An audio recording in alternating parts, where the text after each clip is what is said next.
हाँ व्यूवर्स, दिए गए चित्र के रंग भरकर उसके बारे में 10 వాక్య లిఖిए ఇక్కడ మనము గమనించండి. ఇది కంప్లీట్గా వచ్చేసి ఒక గ్రామీణ వాతావరణం అనేటువంటిది మనకు కనిపిస్తూ ఉంది.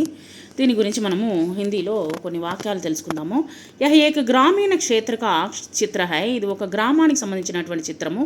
చిత్రమే ఏక్ చోటా ఘర్ దికాయి దే రహా హై. ఒక అందమైనటువంటి ఒక చిన్న ఇల్లు కనిపిస్తుంది. ఘర్ కే పాస్ నారియల్ ఔర్ అన్య పేడ్ హై. ఒక కొబ్బరి చెట్టు, తర్వాత వచ్చేసి అనేకమైనటువంటి చెట్లు మనకు కనిపిస్తూ ఉన్నాయి. ఏ కిసాన్ అపనే బైలోం కే సాత్ ఖడా హై. ఒక రైతు వచ్చేసి తన యొక్క ఎద్దులతో వెళ్తూ ఉన్నాడు. కిసాన్ కే పాస్ దో బైల్ మౌజూద్ హై. అతను పట్టుకొని ముందు ముందు ఎద్దులు వెళ్తూ ఉన్నాయి, వెనక ఇతను వెళ్తూ ఉన్నాడు. మా చిత్రమే ఏక బకరీ బీ ది కడి హై.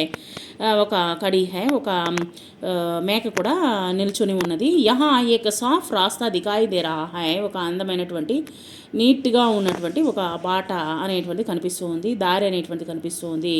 పృష్టి భూమి మే ఘనే పేడ్ బనే హుయే హై. అటువంటి భూమిలో వచ్చేసి మంచి వాతావరణము, చెట్లు చేమలతో కూడినటువంటి వాతావరణం మనకు కనిపిస్తుంది. దృశ్య గాంవ్ కే సాధారణ జీవన్ కో దర్శతా హై. ఇది సాధారణమైనటువంటి గ్రామీణ వాతావరణాన్ని గురించి మనకు ఈ యొక్క చిత్రము కనిపిస్తూ ఉంది.